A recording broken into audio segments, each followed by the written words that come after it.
hozir gapni ochig'i tahsinga sazovor. Bizni futbol terma jamoalar markazi qanaqangi yig'inlar tashkil qilib beryapti. Mana aytaylik, Yaponiya bilan o'ynalsa, o'shanga o'yin uslubi o'shanga yaqin bo'lgan terma jamoa bilan o'ynayapti.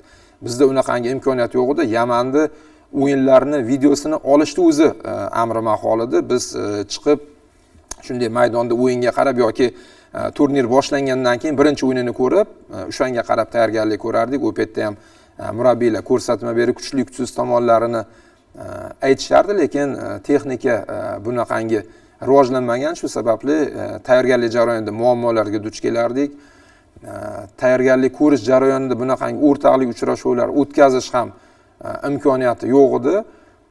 Endi yana bitta salbiy holatni eslab o'taman, o'sha Latviya terma jamoasi bilan o'rtoqlik uchrashuv o'ynagan, yutganmiz va futbolka alishtirdim deb ularni futbolkasi olib kirganimda, qayerda ularni razryalkasi, futbolkani qaytib olishimiz kerak. Shu darajada futbolka ham alishtirish mumkin bo'lmagan zamonlar bo'lgan, lekin tarkib ajoyib edi.